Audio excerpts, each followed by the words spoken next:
Hey Peyton, how you doing? How's it going today? I don't know if you tried on that evening chat, but it's been on the blink. Hasn't been working that great.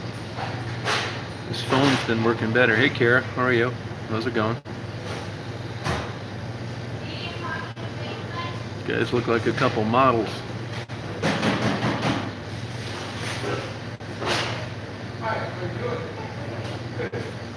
Beautiful day here today. Kind of cold.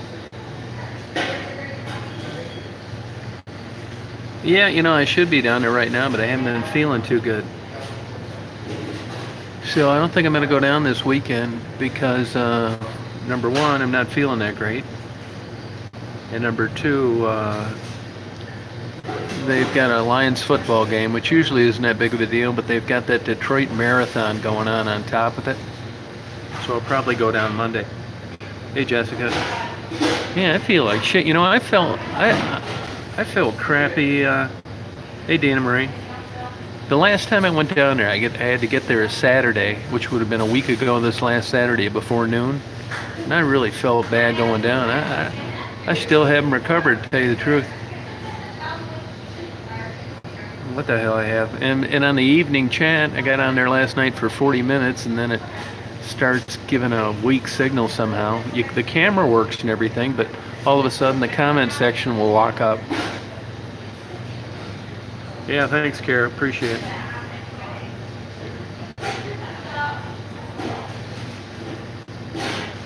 So I'm a little under the weather. Come down. I didn't even feel like coming down here to get a coffee. I finished my Heroin book today, which is an excellent book. They talk about all facets, the history, statistics. Really interesting book. Yeah, I'll be back. I feel like I got hit by a car.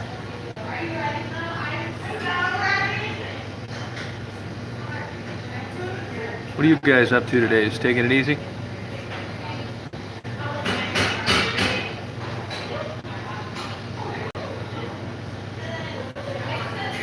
Yeah, I did. I went and bought some vitamins. Yeah.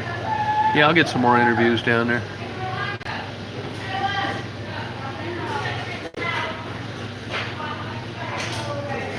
There you go, Kara. Kara, what part of the country do you live in?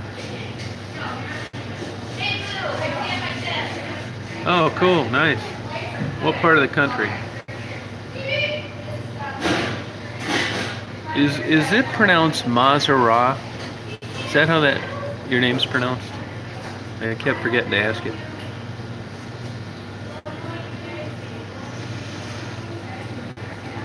Oh, Michigan, south of Detroit. Okay. That's where I grew up, Flat Rock, actually. I went to Monroe Community College for a year or two.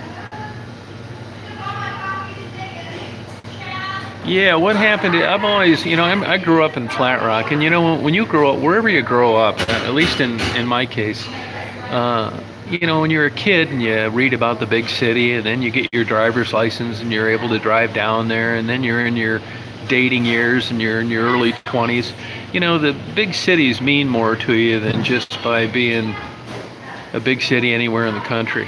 So even though I had lived a lot of different places, I always liked coming back to Detroit and doing photography and videography and stuff like that.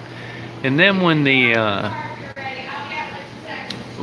the economy, went south, Detroit just basically declined since the late 60s. I got more and more attracted to it, and I would go down there and do still photography mainly, and I would see the working girls a lot, but I think what really got me interested in them was how kind they were considering their own circumstances towards wildlife. Stray cats and birds. I'd see them buy hot dogs for stray cats in the winter and throw bread to the birds in the winter, then get in the car with a John, and it just really kind of made me want to get to know them better. Hey True Blue. Hey Tanya, how you doing? No, I'm at a Tim Hortons coffee shop. Yeah, I'm not doing anything today. I'll probably go home and lay in bed and scroll through Sports Center and try and get some reading done. Hey, when I don't feel good, I don't even feel like reading.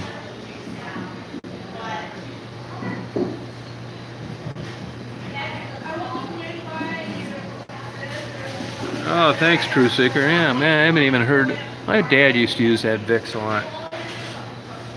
Yeah, Dayquil. I gotta get some of that. Thank you. I just feel like shit, you know. Like, I did sneeze and more than normal. It feels like a cold without the coughing and sneezing and congestion. Just achy. Man, I tell you, it feels like I got dropped out the back of a truck.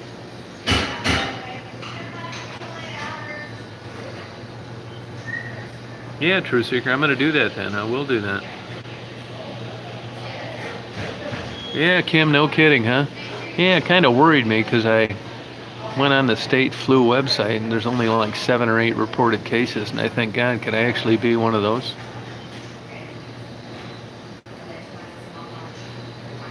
Yeah, thanks, Rory. I don't have to check into that. No, I didn't go to Detroit. No, I should have been there yesterday, but just been feeling crappy. And now, after I looked up online, they got a lot of events going down there. Such a pain in the ass when they do one of those Detroit Marathon. I mean, it's just.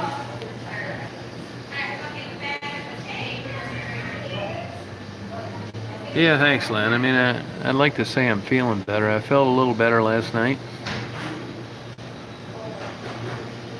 It'll go away, I hope. Yeah, thanks, Maggie. Appreciate it. Oh, you're not, Len. Yeah. There's a lot of people that came on, that Chad isn't always so reliable in the evening. No, I haven't heard from Rebecca. Once in a blue moon, she will contact me, text me, and ask if I'm coming down. I've not talked to her since the last time I was down there, which would have been a week ago Monday. Yeah, thanks, Marie. Yeah, thanks, True Seeker. Appreciate it.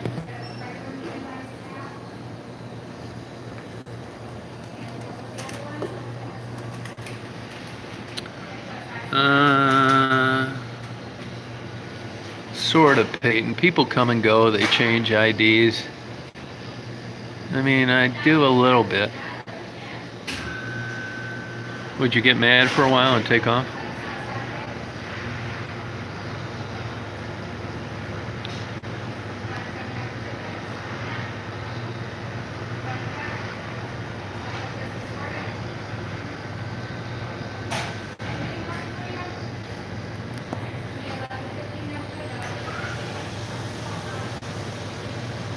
Oh, you've been busy? Oh, that's good. Yeah, good luck, D. Meyer. I know the feeling. Oh, that's cool. How old's your daughter?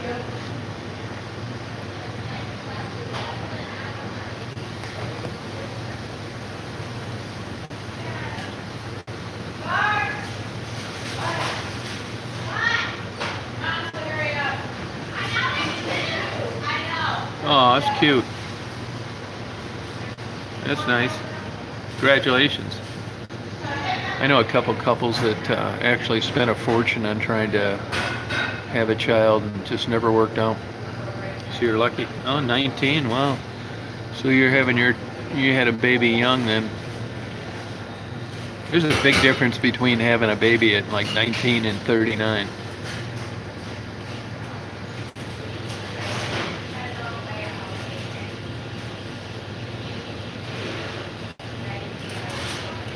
Yeah, Tassie lost her job.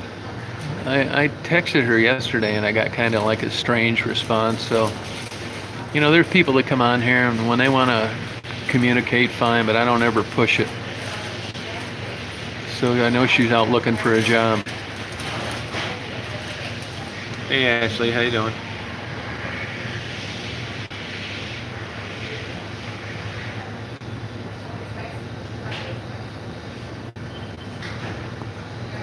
So hopefully she gets back on the wagon again. I worry about her in the sense that, the job is what created the most of the stability.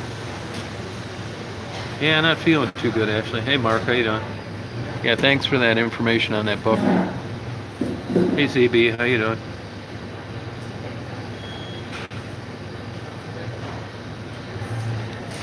I was reading quite a bit this morning on hepatitis. It's pretty interesting.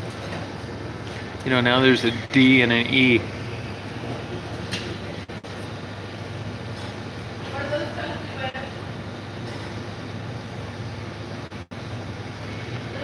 Maddie's doing fine. I mean, good as can be expected. A guy just talked to her a couple days ago.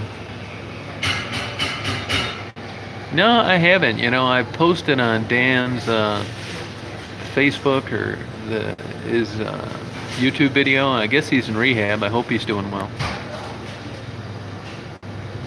Dan's a nice guy. As I said earlier, I put up that heroin book that I bought. You can get it relatively inexpensively on eBay. Excellent book, really sums it up. For the people that really don't know a lot about heroin addiction, really fills in a lot of the blanks, and you understand how they're there and why they can't get out. Yeah, Maddie, that's who she means, yeah. Yeah, Maggie, I believe that, yeah. You got that right.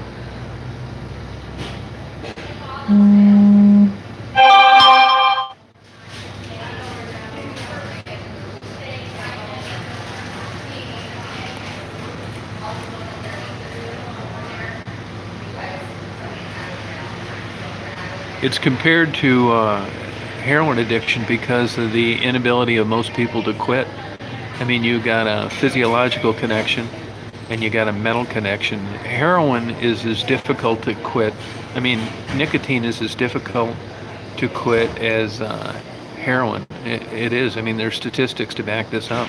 Quitting cold turkey and on your own is close to impossible. People do it.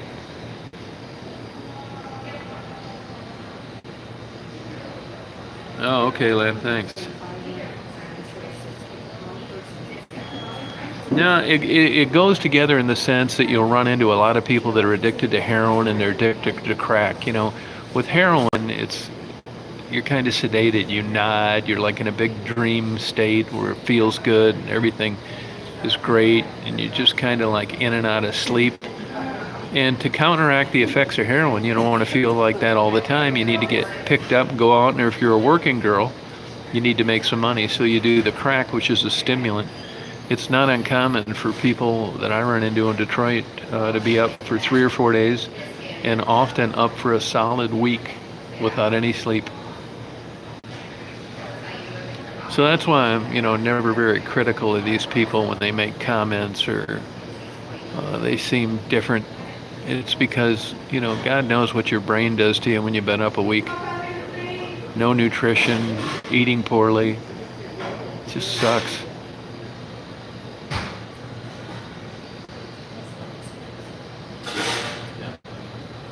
Yeah, Maria, I would agree with that. It's like an airplane crash. If you look at airplanes crashing, it's never one thing. It's a series of things that line up. It's like life in general.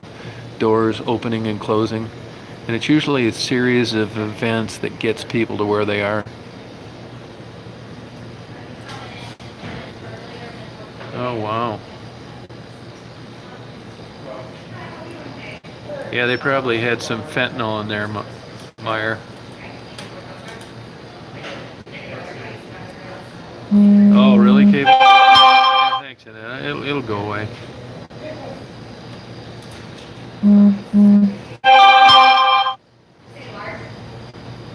Yeah, thanks. Oh, you are too, Deb? Well, I guess there's a lot of people out there feeling crappy. I've been like drinking water. I haven't had a drink in 4 days. Trying to eat healthy.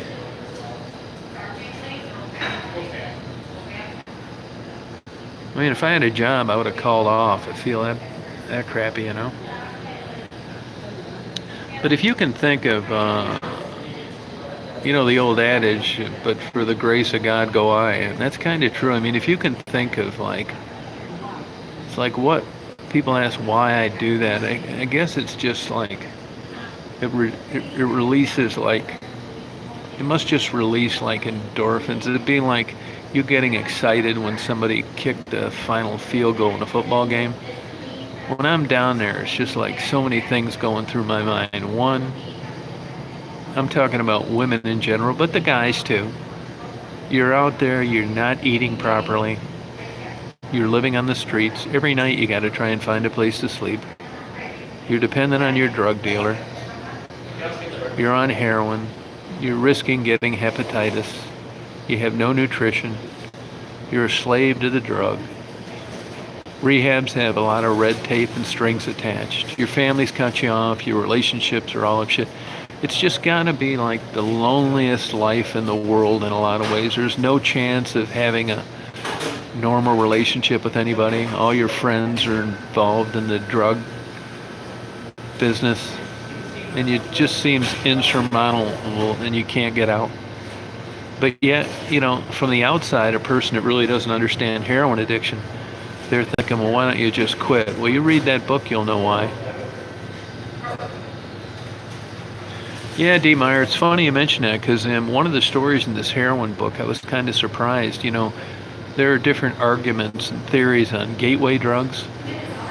And as far as I can tell, marijuana isn't a gateway drug. But what I did read in a couple of these case histories is people that have, been in and out of heroin addiction, they finally get clean, and they've been fine for like 5 or maybe even 10 years sometimes. And they end up going to like vacation in, let's say, Bahamas. They're having a good time, they're out in the night, and then while they're there, they smoke marijuana. And with 2 case history stories, the people that have been clean all those years, once they smoked marijuana, it got them back into using heroin again when they returned to the United States, which I thought was pretty interesting.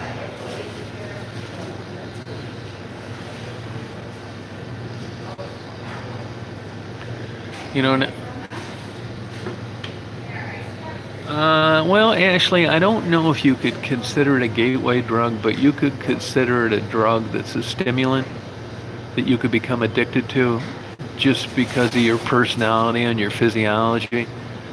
I doubt they would pigeonhole that as a gateway drug because it's given out with a prescription for legitimate reasons to children. So my guess would be, at least in the textbook definition, no. But the reality of it is probably, yeah. I know they sell Adderall on the streets up here for $10 a pill.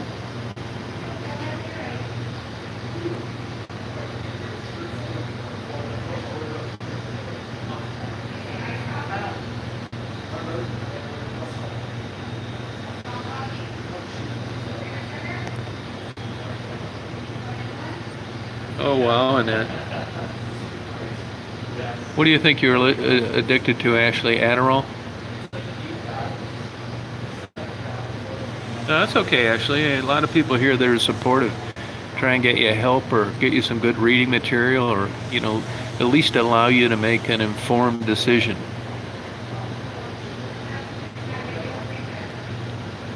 But I do know...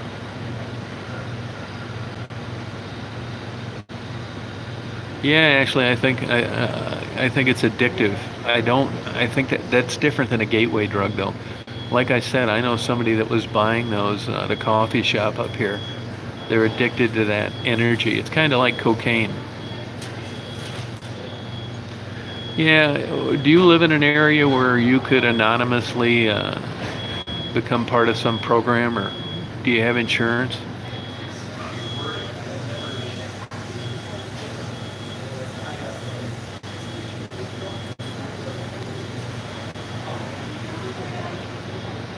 Yeah, I was going to meet with my buddy that's a doctor last night for dinner, but I didn't feel good. And there's a lady on here that is trying to quit cigarettes, nicotine, but she had melanoma, so she can't take some of the traditional drugs. But since I didn't get together with him, I won't have an answer for her for a few days.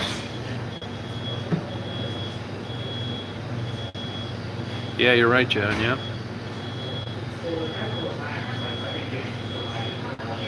Ashley, how'd you first get on Adderall? Were you diagnosed with attention deficit disorder? I know they'll give it for narcolepsy sometime as well. How did you first get going on that?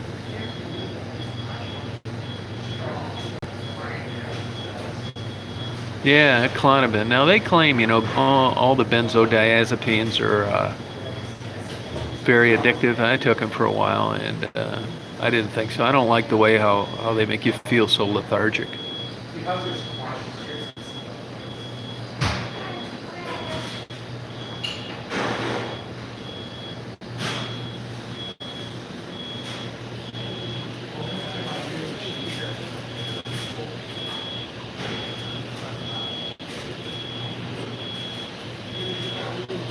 Yeah, I mean, Ashley, I mean, you want to make sure that that's accurate information. There's a lot of like rumors out there in the world that this is going to happen and that's going to happen if you go and you try to get treatment for what you think is an addiction. But I found that a lot of the times it's just incorrect information. It's not true. So make sure you're not buying into some bullshit, because I can't believe that there isn't some type of venue you can attend. I mean, that's the whole idea about getting off something that's controlling your life, is it makes you better, not worse. The FAA did the same stuff with antidepressants. For years, you couldn't have any. And you basically had to get a shrink that was going to go to bat for you and say you weren't going to fly into the World Trade Center, which was stupid. Well, they've basically changed their stance on that now. So you can take some antidepressants and still have your medical. So I would check into that. If you don't have time to do it, I can check it and do it for you. Don't be ashamed. It's a physiological addiction. It's not like, you're sitting down for the fun of it and taking this stuff. If you could have helped it, you would have. I mean, look at the people that I interview. Don't feel bad about it at all. I mean, as time goes on, they're going to be able to categorize through genetic testing who's going to be an addict and who isn't. There are already predisposition theories, but it's going to get a lot better. So don't feel bad.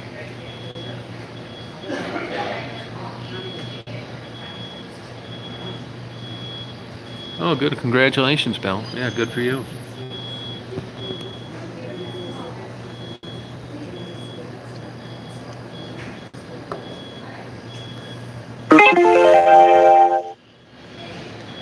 Yeah, it's good.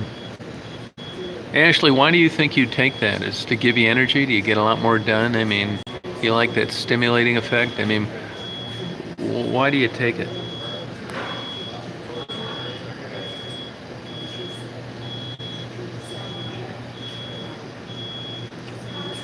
Boy, there's not very good news coming out about some of these kids that are vaping and lung compromise as a result of it. I mean,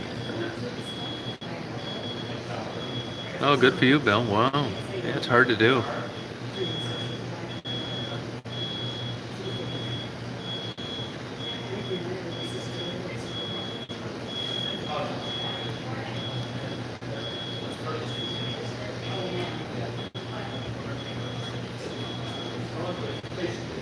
You get more done. Yeah, that's what I thought. Yeah. Yep.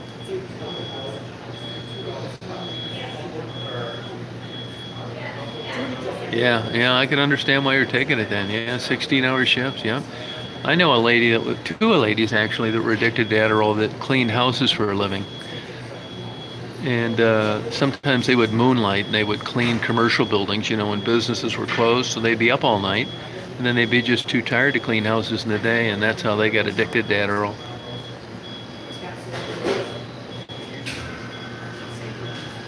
What kind of licensure are you afraid of losing, Ashley? Oh, no kid, Dina Marie. Wow. Oh, thanks, Sierra. Appreciate it.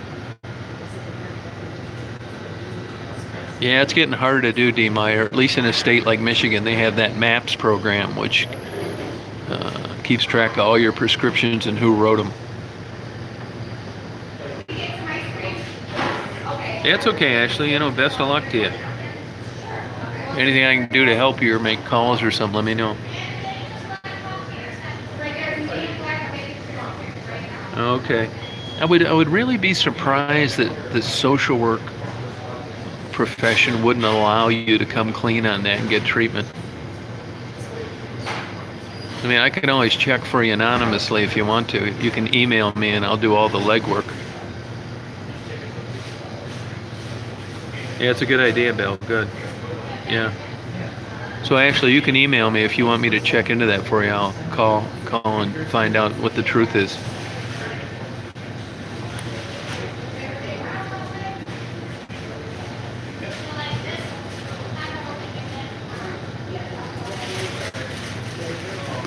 Oh, okay.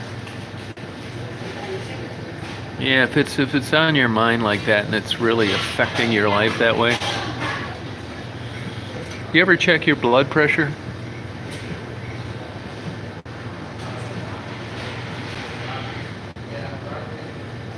Yeah. I mean, you'll feel a lot better about it if you go someplace where it's going to be anonymous.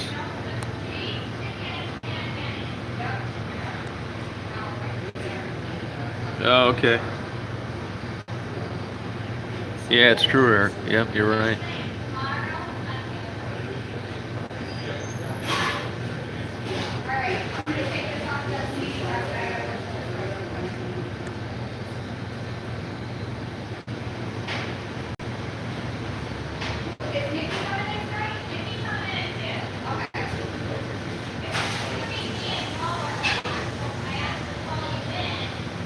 Yeah, it's really high. Heart rate's one thing. Have you checked your blood pressure?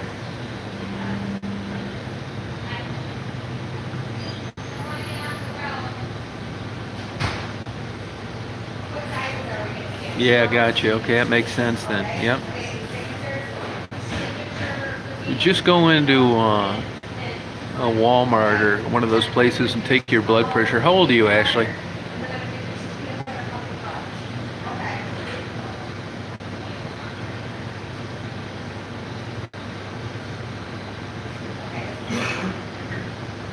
Oh, okay.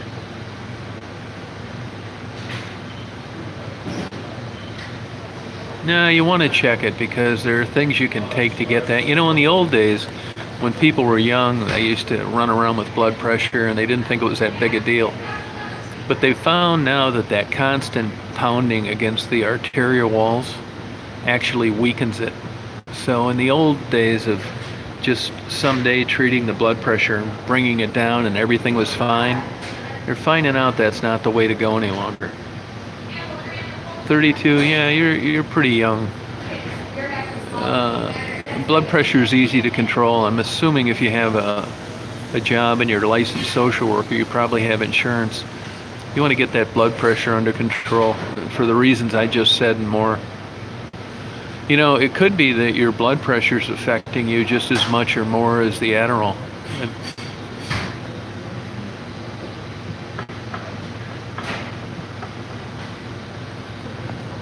Because high blood pressure will make you, feel like you're freaking out.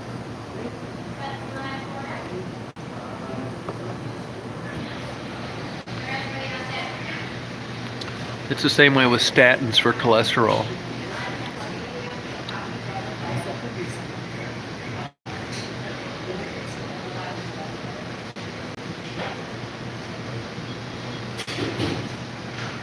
Oh, which painkillers, cable trucking, and how did you get them off?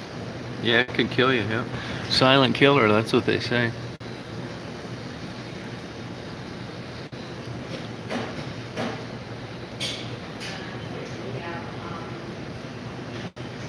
Oh wow, pit kitty. Wow. Oh, no kidding. Yeah, that can happen. Statins. Yep. Okay, Greg, check that out. Greg, I like the idea of those sleeping bags.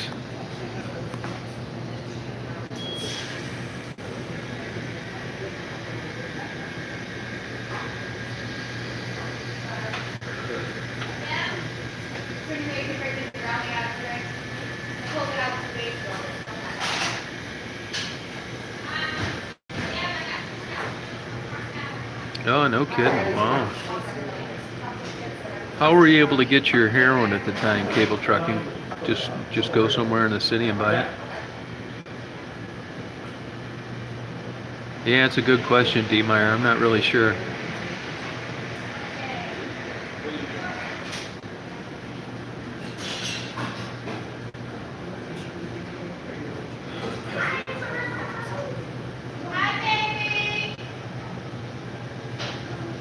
Hey, Nikisha, how you doing? How's it going?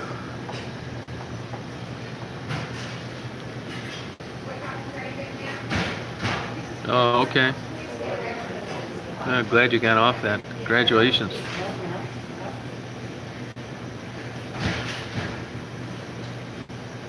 Yeah, and that you're probably right. It's probably a good idea.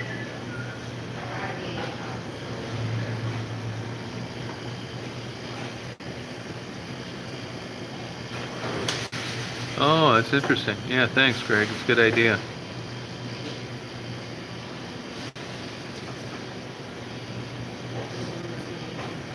Cable trucking. What do you attribute relapsing to? What happened during that time frame where you started using again despite knowing the consequences of the drug?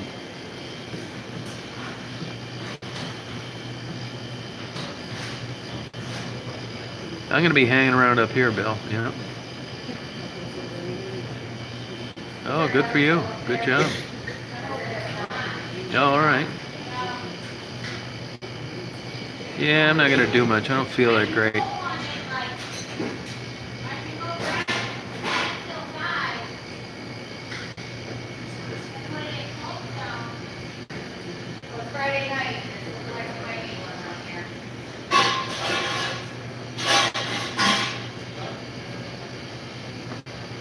How you doing, Heroin? How's it going? Well, I know Vicodin is the number one form of addictive prescribed medications for women.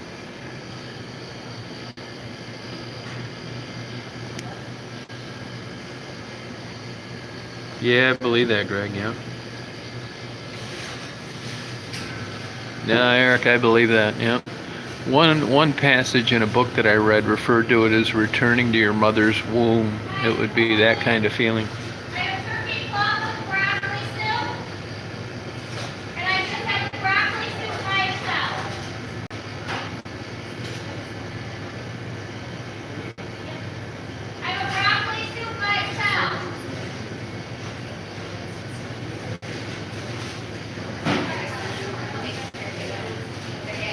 We've got a Army base up about 45 minutes north of here, Grayling, Michigan. That's where you see all these Army guys are going. They have these deals where they practice, I guess. Yeah, I don't like broccoli soup. Broccoli's a good. It has better source of vitamin C than orange juice.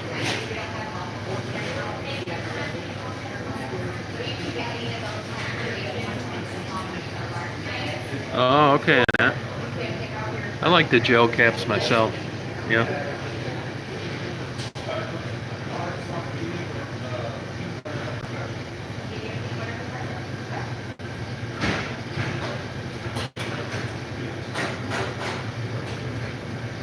Yeah, and then if you're not an addictive personality, you probably got away with it. It's not like they're going to give you an endless supply.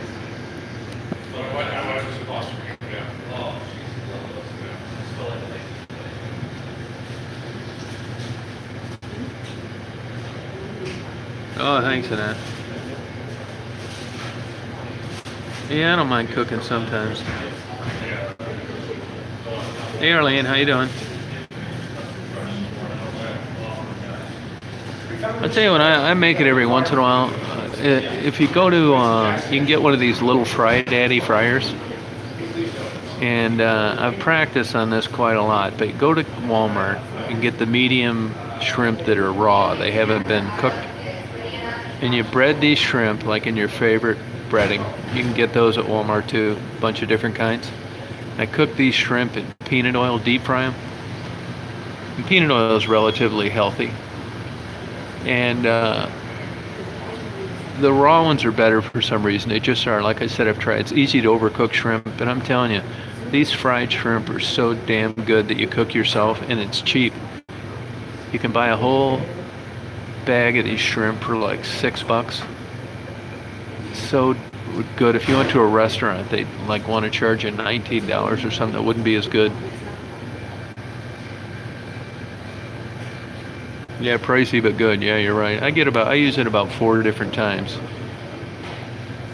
And you can do the same thing with the peanut oil and catfish. It's good. Yeah, it's good. And when you're using peanut oil and you don't use it too long, I've measured it before. Let's say I put 12 shrimp in there, okay? They're so good you want to eat the whole bag. It doesn't, when you're using newer oil and you take it out of the fryer and you put it on paper towels, there's hardly any oil on the shrimp. Almost zero. As the oil gets old and breaks down, you'll find that there's more oil on it, but it's peanut oil. It's much better for you than vegetable oil. but it's really a half-ass healthy dinner to eat. Oh, great, D. Meyer. Oh, that's cool. Yeah, we have a chili cook-off up here in Traverse City. They have once a year. Okay, Kevin, I'm glad you talked about it. Yeah, I like chili. I think Wendy's chili is half-ass good, considering you don't need to make it yourself.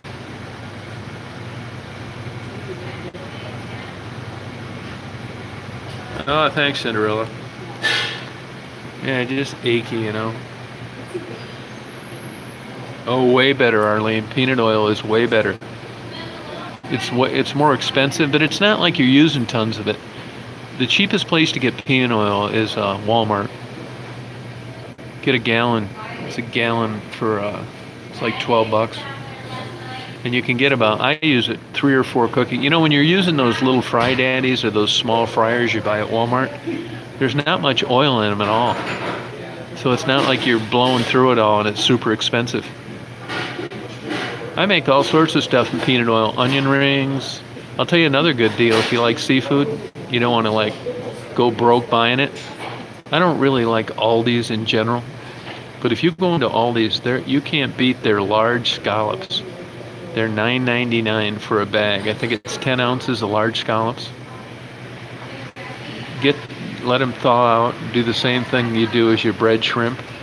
They are so damn good. They'd want $28 for a scallop dinner like that. It's excellent. Yep, calamari. Yep, you can get that too. They sell that as well. But you know, deep frying is you can make chicken nuggets in there if you want. It's not as bad as you think it is when you're using good oil. And it's so damn good. You know, if you're eating healthy, like really, you know, trying to do the best you can, I found that eating healthy, like they suggest in magazines and books, sucks. I mean, broiled fish is okay, but it's not as good as deep fried. And raw vegetables are great, and maybe I'll eat them once a year. I'd rather have onion rings that are deep fries. So the point here is, once you deep fry in a healthy manner, there's not much breading on the way that I do it, and it's in peanut oil. Not only do they taste 1,000 times better, you're still getting the nutrition, and it isn't like eating raw carrots. You know, these health magazines make it seem now if you eat a dessert, you're going to die from eating it because of the sugar. It's a bunch of bullshit. Get the little fryer. Go to Aldi's and get the scallops. Go to Walmart and get the shrimp. And you will have a kick-ass seafood dinner, and it doesn't cost you much. And it's so damn good.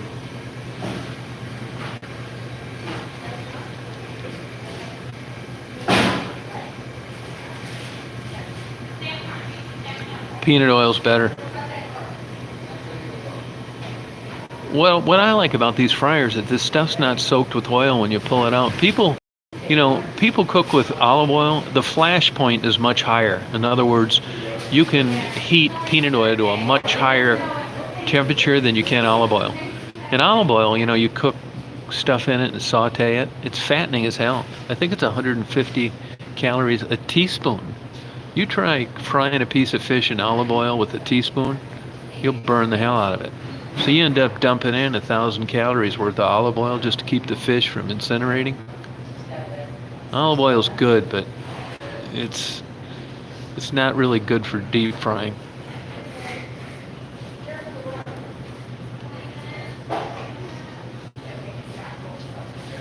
Yeah, calamari's good, really is. They have that at Aldi's too, but I'm telling you, if you like scallops, you can't beat it.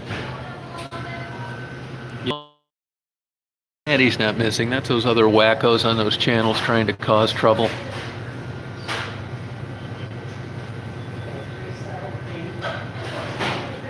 Jim just talked to her 2 days ago. Yeah, I'm from Flat Rock originally. No kid. I drive through there now. I bet I don't know one person in Flat Rock. Yeah, I mean, you can make some of these if I'm going to go through the trouble of cooking something, it better be really good. And with that little fryer with peanut oil, it's really good, believe me.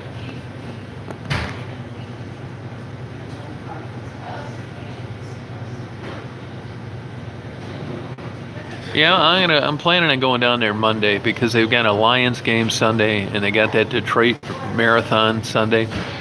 Just be, fighting a bunch of traffic for nothing. And Sunday may not even be a good day down there.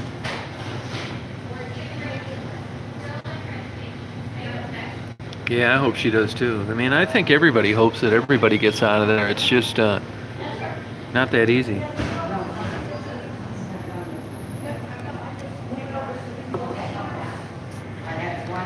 Oh, really, Cable? Huh. Yeah, I didn't know that.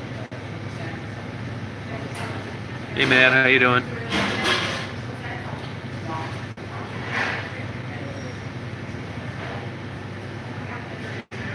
Hey, Ray, how's it going?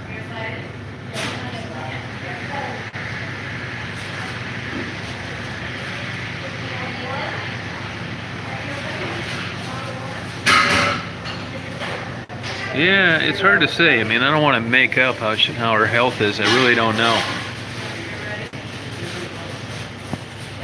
Oh, yeah, I graduated in 74.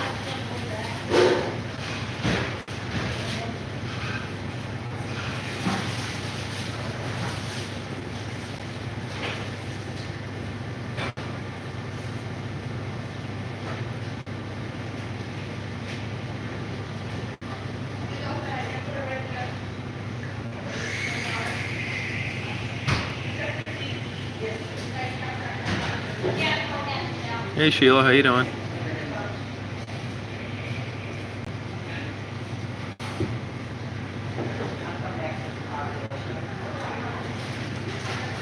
Maddie used to be really heavy, believe it or not.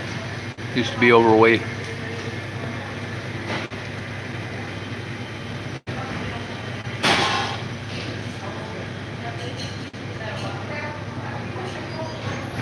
Oh, great, Colin. Glad you like it.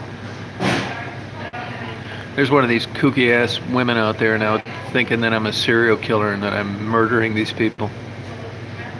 I'm telling you, that's how bizarre these kooks get on YouTube. Yeah, man, he used to be overweight, yeah. If you saw that one video of Maddie maybe like 3 weeks ago, it was really a good video of her and Gerald. I mean, I thought she looked really pretty at the time. And really, from the pictures that I've seen in her past, I thought that was the best she ever looked. It's a really cute girl. Yeah, these people are absolutely nuts, man. I'm telling you. Just crazy. Yeah, they really are. Cinderella, you know who I'm talking about because you were around during the old days. Yeah, I mean, it's more than rumors. I mean, these people are going out of their way to make it. Where I feel that I'm really lucky, it's not like it's some well-dressed, attractive, intelligent person that's coming on there with facts. And somebody's thinking, you know what? Yeah, maybe this Tom Reed guy is a nut. It's all these absolute wackos, and you could tell by their writing skills and the way they look and their delivery that they're just off their rocker. So nobody's really paying attention to them other than the people that I block. And they're pissed off that they can't communicate with me anymore. So it could be worse. I could have got a respectable-looking, intelligent, well-spoken person that was talking shit about me, and that could have been a problem. But with these slugs, they're actually helping me, not hurting me. Yeah, high school days, yep. Yeah, just really wackos. Hey, Tanya, how you doing? I wish this night chat, I had a chat scheduled for last night, came on kind of early, and the damn thing, what happens, it'll be going fine, and then all of a sudden, where you type in the comments. Now, I could type them in, but when I hit enter, it didn't do anything. Then when I tried to get on, it doesn't bring up the dialog box for a webcam for shit. So I tried 2 or 3 times, couldn't do it. I thought, hell with it. Yeah, came up with a timeline too, just absolutely whacked. I mean, I tell you guys all the time, that's why when somebody says, all the good that I do, I never really claim to do anything good.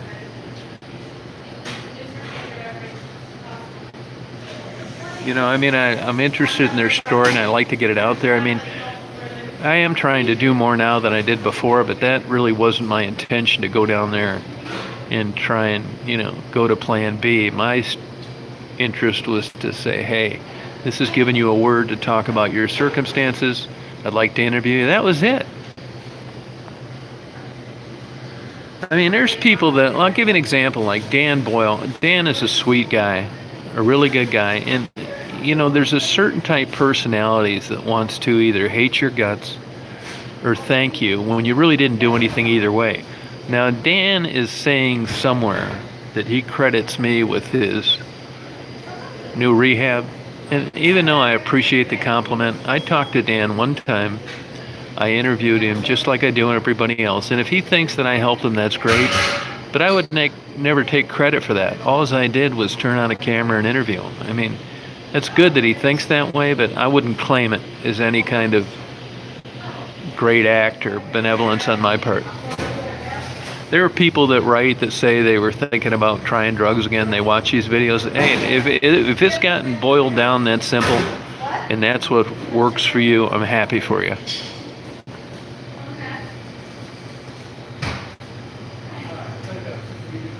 Yeah, Geraldo Rivera, Jerry Rivers.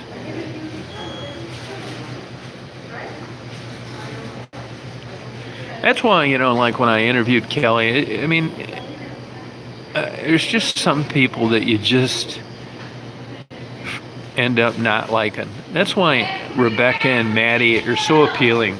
They're always so appreciative. You can tell they're down on their luck. They're very thankful. It's hard not to like them.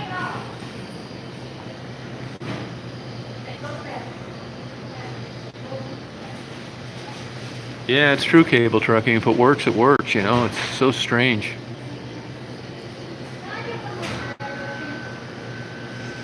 Yeah, thanks, John. I mean, I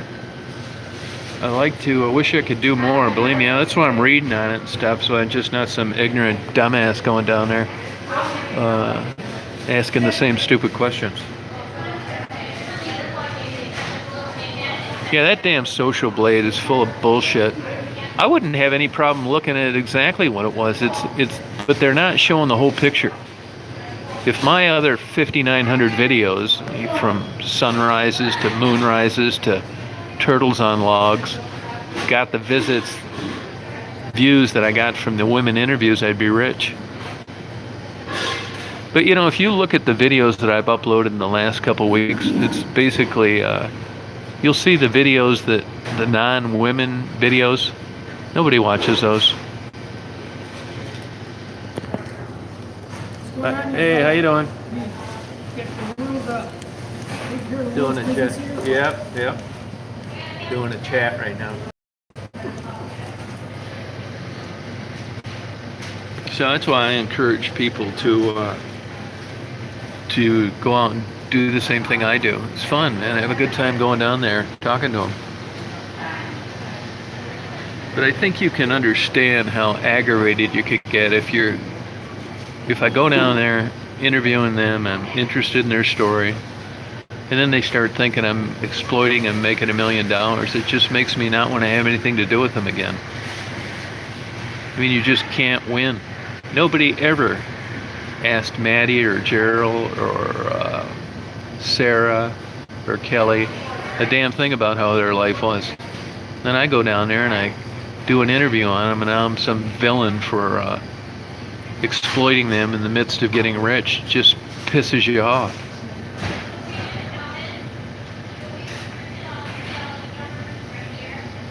Yeah, I mean, they're just so unbelievably ignorant. It really galls you. On one hand, I think to myself, just back off these people. They're drug addicted. They believe a lot of bullshit. Nobody's ever been kind to them. They don't trust. But then, 9 out of 10 women everything's fine. But it's just that when it boils down to that kind of interview and I find out about it later and I get some of these kooks that just spread it around the internet, it just pisses me off and I react to it. And I shouldn't. I should be bigger than that. You know? It'd be like you trying to help a damn duckling across the street, and then a cop came to your house the next day with a warrant and arrested you for helping a duck without a permit. You know, it's stuff like that.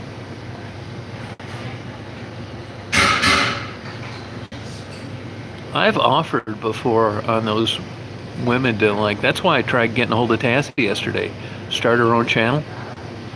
But, you know, for the same reason they don't do a lot of things. I mean, it is, you know, you gotta, like, record, you gotta be able to upload it. I mean, they just can't seem to get it together enough to do so. You know, if I lived down there where I do the interviews, I would set all their own channels up for them. I really would.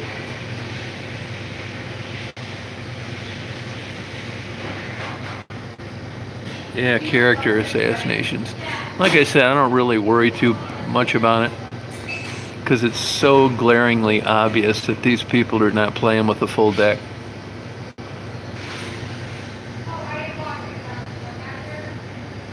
Yeah, see what I mean? Not to interview Kelly again, and I hate to do that because I know she needs the money, and it hurt. I mean, it would hurt anybody's feelings. Like I said, I pay people to not interview them because they see me down there. There'll be 2 or 3 people waiting around. They'll come up and say, I'd like to give you an interview. And I just know that it's not in line with what I generally do. I don't want to tell him, nah, you know, get lost, you know, I don't want to interview you. So I end up paying him, even though I don't interview him, because I just don't. I mean, it's worth $10 to me not to make them feel bad. And there aren't that many of them. Maybe 2 or 3 a trip, $30-40 maybe, 3 or 4 a trip.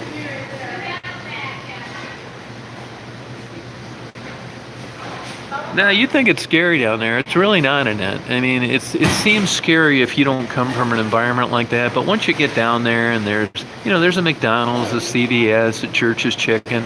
It's not like I'm in the throes of Harlem and there isn't a restaurant for 5 miles. It's, you know people, and there's businesses down there that do well. You know, that's one kind of myth that people don't really understand about living in the hood. And the fact of the matter is, if you've got a party store, we call them in Michigan, where you sell liquor and, you know, chips and that's lotto and that kind of thing. If you're in a rural place, you struggle to make that place fly. There's not much money in gas. You gotta, like, kiss people's ass to buy your chips and your hot dogs and stuff like that. Other than that, you go broke. But when you're in the hood, you pay up the ass for that stuff. You pay more for chips. You pay more for hot dogs. You pay more for everything. The markup is unbelievable. So the poorer the clientele, the more the owner makes. You think it'd be the other way around, but it's not. They don't really need volume down there. I'll give you an example. There were 16-ounce Pepsis being sold the last time I was down there for $2 a piece at a party store. That's a pretty good profit. Yeah. Hey, Baltimore, how you doing? That's a part of it, Cable. That's a part of it. I mean, but these girls are savvy enough, I mean, to explain. Some of them are really honest about it, and some of them are not. If a girl did an interview and she came on, she said, you know what, I like getting high. I'm always going to get high. I'm never going to go to rehab. She knows she'd get cut off with cards and gifts and socks and hats and all that stuff. So, you know, you're never really you're just not in an environment where you can expect to get the truth out of everybody. That's what they say. They treat these people. I mean, Rebecca will tell you how she gets, hassled in CVS and McDonald's. You know, but the truth of the matter is, and I talked about this the other day, is stereotyping. You stereotype because you've seen it happen over and over and over and over and over again. And even though it may be wrong sometimes, you stick to your guns and you profile certain people, and you're probably going to have less stuff shoplifted. So, in defense of the businesses, If every time working girls come in there and they steal or they catch them stealing, after a while you're going to follow them around the store. So I don't know that I'm getting 100% truth on that. I just understand why businesses sometimes don't want certain people in there, and that's because of their experience. They're not making it up. If you know there's known shoplifters coming into your store, you're going to follow them around next time. End of story. Yeah, see, it's like this. Yeah, I always sit at the counter here, see?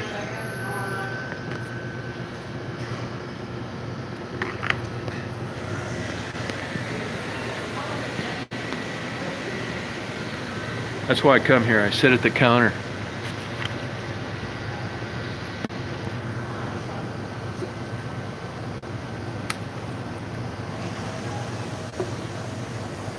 No, I'm at a Tim Hortons getting a coffee. The other camera is always in the same spot. It's on top of a piece of beveled glass that faces the yard in the back of a Walgreens.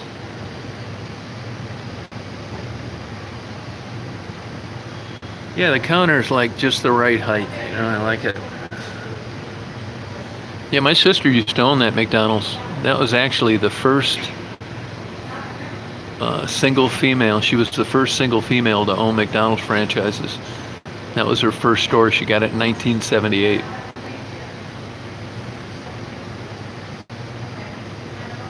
Oh yeah, when she first opened in 78, she was having $1,000 hours. That's how busy it was. But it's the old adage, location, location, location. That's no shit. Even though this is in a small town, this is a major exit 212. Take care, Dina Marie. Yep. Yeah, she made an absolute mint. Now, Arlene, you may be happy to know she's a lesbian.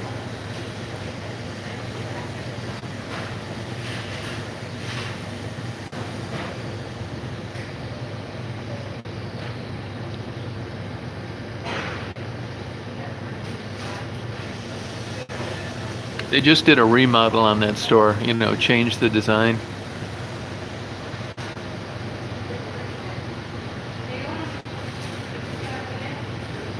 Yeah, that's a moneymaker. Actually, they've just turned record profits in that store for the last 2 years.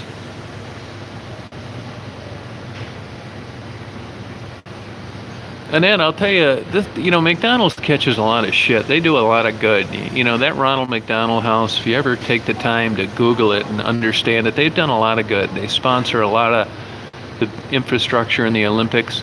And let me tell you, shoppers are getting a better selection for their area now than they used to. You can get all sorts of variations of hamburger and grades of meat. I'll give you an example. Like, there's a big, huge food supplier that caters to a lot of Michigan restaurants. It's called Gordon's.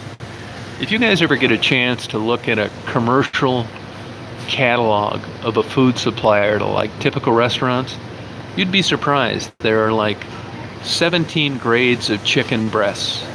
There are 9 grades of bacon. There are 21 grades of chicken wings. It runs from A to B, the quality. Seafood, cod, you name it. And with regard to McDonald's hamburger, McDonald's has better hamburger than people can buy in their local store a lot of places. It's a bunch of bullshit. It's quality hamburger. I mean, I'm not saying you can't get better hamburger in a lot of places, you can, but it's better than people can buy in a lot of small towns. Yeah, seriously. Not kidding you. Yeah, I mean, you're always getting. Another thing about McDonald's is back in the day, they cooked their fries in lard. I don't know how old you are, but if you were going to McDonald's 30 or 40 years ago, their fries were absolutely fantastic. It's because they were cooked in lard. Well, the Muslims started complaining about it, and then the vegetarians got pissed, and long story short, they cook the fries in vegetable oil now, and they're terrible. Just not that good. And another thing people don't understand is anytime you get fries anywhere in a fast food, they've been pre-cooked. They've been pre-cooked, blanched, and frozen. Basically, they're warming them up when you get them. If you don't believe me about blanching, if you have a fryer at home, try cooking your own fries sometimes in a fryer without blanching them. They'll be in there 40 minutes before they turn brown. I mean, there's a lot of tricks to making fries and hash browns palatable. People think, oh, I want raw fries. Yeah, raw fries take forever to cook. A restaurant, you'd be there 40 minutes waiting for fries. It's not reality.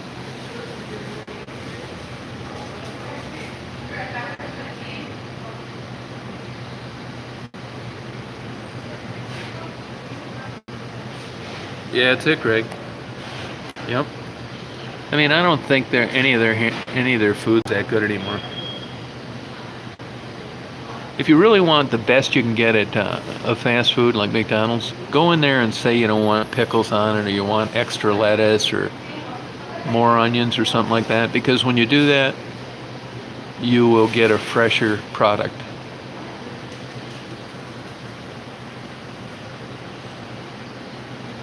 Yeah, I think In-N-Out was okay. You know, it's super fattening food. If you ate it out all the time, you'd be huge. Boston Market was huge in Michigan, and I don't know where there's one at right now. I knew a guy that was a partner in the company that bought all the rights of Boston chickens in Georgia and Michigan, and they lost their damn ass. They went tits up.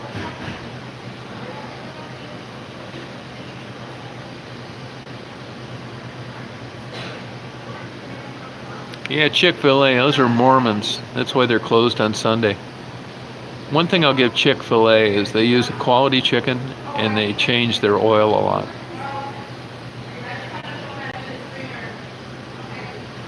Yeah, that McRib, if you look at the sodium in that thing and the grams of fat.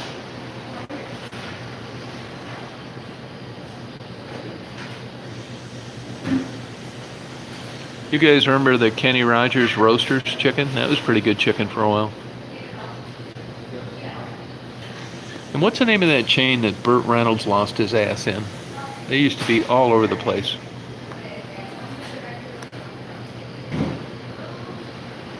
Yeah, Chick-fil-A, they only want the owner owning one location too. The manager of a Chick-fil-A makes about 150 grand a year.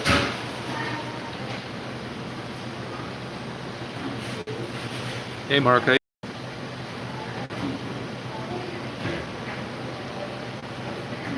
Yeah, you're right, Jay Svensson. Yeah, you're right.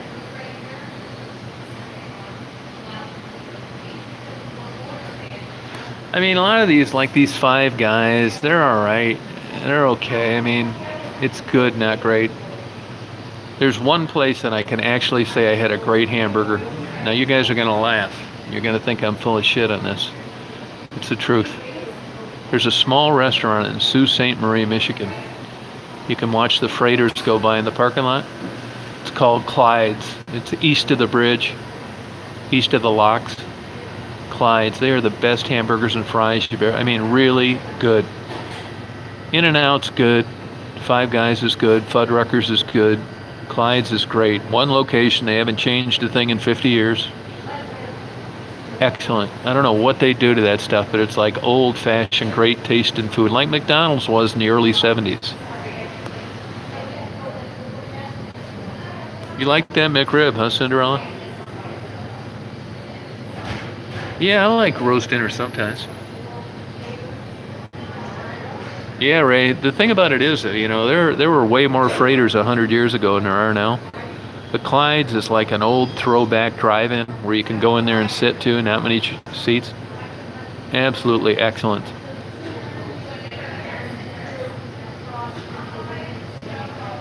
I never had anything to eat at a Steak and Shake. They were running full-page ads in the Detroit newspapers about 6 months ago, really offering deals on Steak and Shakes, where you'd guaranteed to make 100 grand a year if you got one. I don't know what the circumstances were. I think they were ready to go tits up.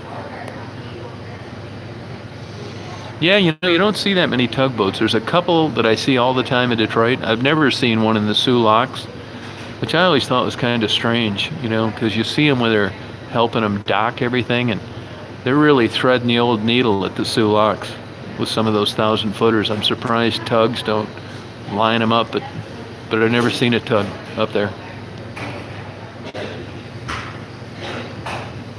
Yeah, I never liked Red Robin. To me, they just seem to like have a bunch of crap on there, and it turned out to be a 1,800 calorie hamburger. Oh, thanks, Dwayne. I appreciate it.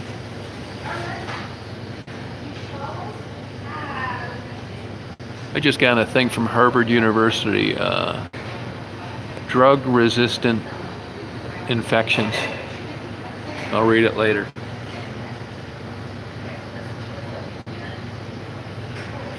Yeah, if you ever get chicken nuggets and they were made just then, excellent.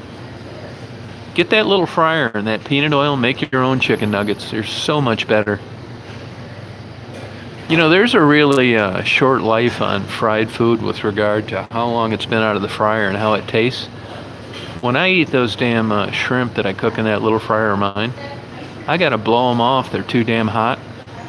But that's when they're really good. If they sit around for a minute and a half, they're not that good. Once you lose that crispy texture to the deep fry, it sucks. Yeah, now get the really small fryer. They got them all over the place. You can get them on Amazon. Get the small one, because if you don't get the small one, you're like a single person. You'll be wasting too much oil. But if you just like cook them for yourself and a friend, get the smallest one they got. The small Fry Daddy. They're all the same. And get one with a basket. Make sure you get the basket. The one I got at Walmart's got the little basket with the handle.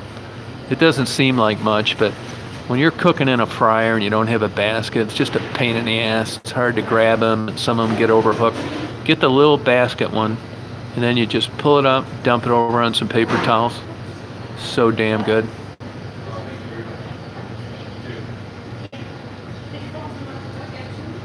Yeah, we got them. We not too many of them. The Tim Hortons don't do very well in the United States. Yeah, fry. Now what I did is I'm going to get my fryer out, and for the next 3 days I'm going to have scallops, shrimp, and catfish.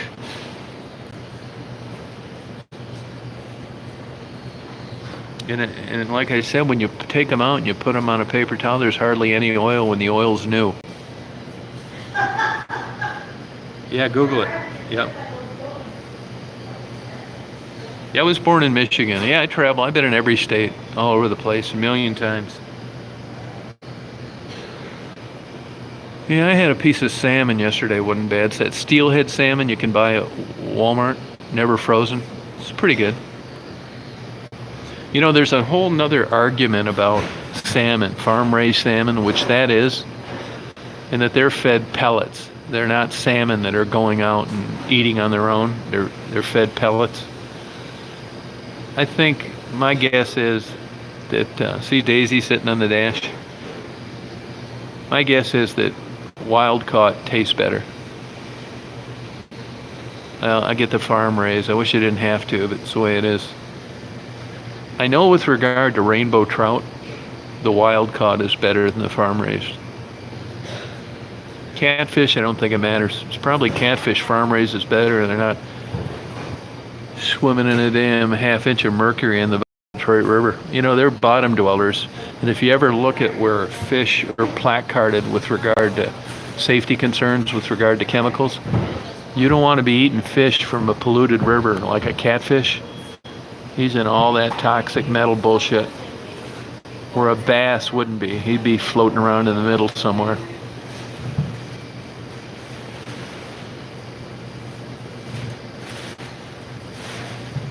Yeah, Meyer, I don't believe I would never eat a damn anything out of the Detroit River. No way.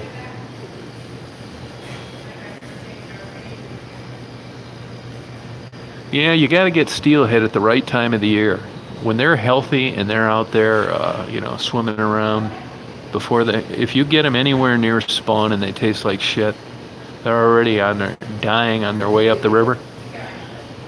That salmon fishing that I did about a year ago, they're already dark. You want them when they're very brightly colored pink, and you're catching them out in Lake Michigan at 200 feet of water. Once you start catching them in the rivers and they're up there to spawn, it sucks. That's why they make cat food out of them.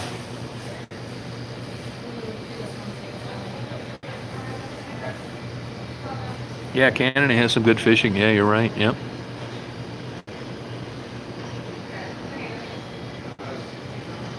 Oh, the Ohio River. Yeah, that's a neat river too.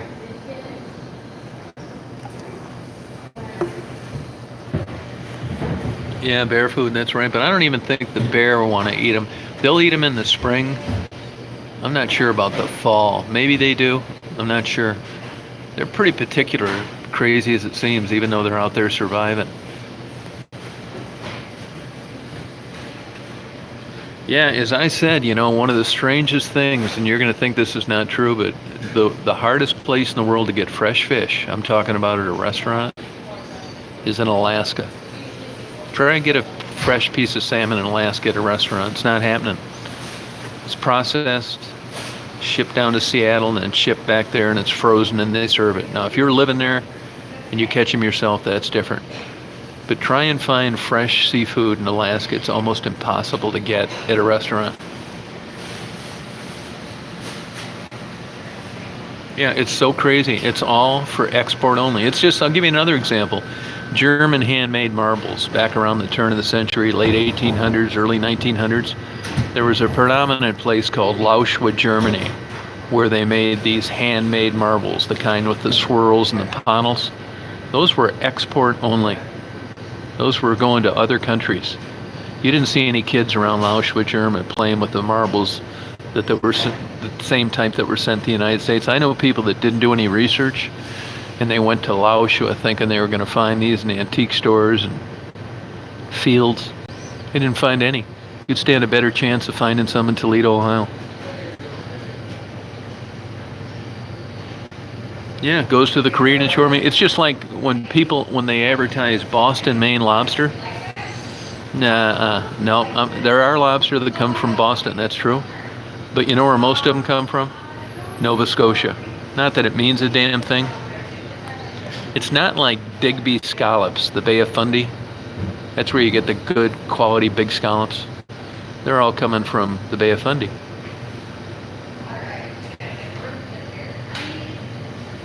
Yeah, but Muka, I'm telling you, Maine lobsters, the majority of them actually come from Nova Scotia.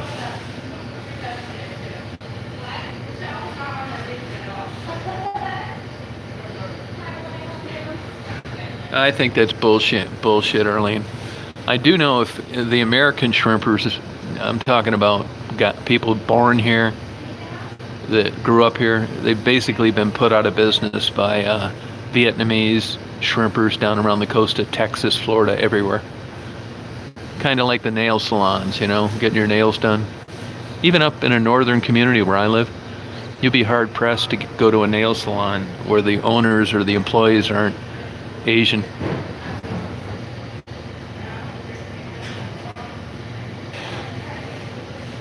Yeah, no kidding. Even Arlene, where you live in New Jersey, I'll bet fresh seafood isn't exactly easy to get. And if it is, that you pay up the yin-yang for it. Yeah, a lot of that crab comes out of the Chesapeake Bay, and boy, that's another big question mark with regard to pollution.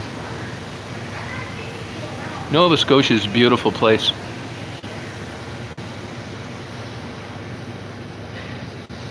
Somebody was telling me the other day on here, there's hardly any Jewish delis in New York City anymore. Can you believe that? It's nothing better than a good Jewish deli. Best ones that I've ever been to are in Cleveland, Ohio. They have 3 of them there that are, well, 2 of them really. One's owned by Lebanese, but excellent food. Yep, shrimp cocktail is good. It's hard to get a good shrimp cocktail anymore now. Even in a Mexican restaurant, they want $12 for it. Oh, did you, Arlene? What'd you end up getting there? Oh, thank you, Andrea. Appreciate it. I wouldn't call it work. More or less having a hobby and having fun.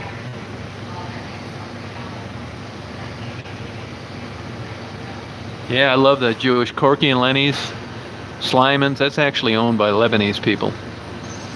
Uh, Love that place. Yeah, bagel, cream cheese, and luck. Fantastic. I love that. You know, one thing I like about New Jersey is those all-night, 24-hour diners. You can go in and get rainbow trout at 4 in the morning, and it's delicious. Rice pudding, liver and onions, just things that you normally wouldn't find at a diner in the Midwest.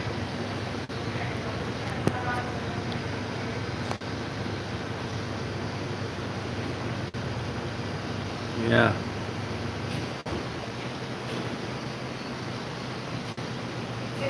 Yeah, Slyman's, they opened another location, somebody told me. They're the friendliest, nicest people you'd ever meet in your life. Just a fun place to eat. You know, you get this big kick-ass sandwich. Friendly, busy. It's just like a place you'd think was around in the 40s. In a crappy part of Cleveland. Yeah, Digby's beautiful. Those are some killer scallops. You ever get some Digby scallops? Excellent. You know, that's the Bay of Fundy. You know, I saw the Bay of Fundy on the Weather Channel. I drove all the way there from Chicago one weekend just to see it. That's where they have the world's strongest currents. Look it up on YouTube. I've never looked up a YouTube video, but it's the Bay of Fundy, and you'll see it's the world's strongest currents. Before they put in that alarm system and placard at all the places, people used to drown there all the time.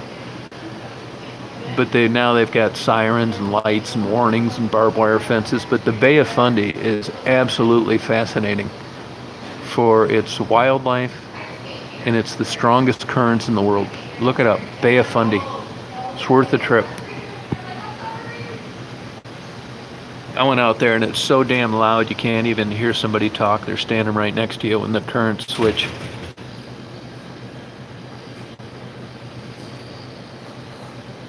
Oh, no kidding, Natasha, huh? Wow.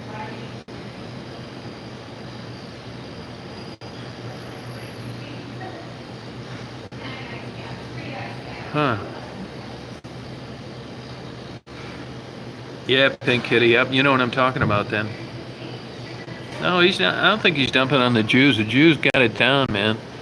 They are experts at not putting up with bullshit and having great delis. You go to a good Jewish deli. You know, you can. This is a stereotyping that I've talked about before, but you can call it whatever you want. If there's 10 delis and they're owned by different ethnic groups, I'm going to the Jewish deli. Call me whatever you want. Oh, L.A. Mayor. Do you have any good Jewish delis around where you live? I think you misunderstood him. I think it was a plug for the Jews, not against them. See that? I mean, that's actually racist. If I say the only deli that I'm going to go to is a Jewish deli, that's not cool. That's not politically correct. But you know what? That's the only deli I'm going to. Subway sucks. Yeah, I'll tell you a funny thing about tuna subs, though, you know, and it's kind of misconception, you know. People think that when they're on a diet, they're going to get a tuna sub. Tuna sub, and I don't care where you get it. You can get it at Tubby's, Jimmy John's, Subway, whatever. Tuna subs have more fat in them than anything else you could get there. Look up at the calories and the fat content on a tuna sub. It's that mayonnaise that's kicking your ass.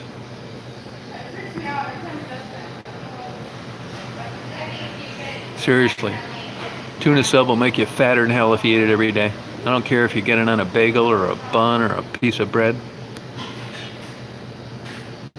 I'll tell you another thing that'll make you bigger than a damn house.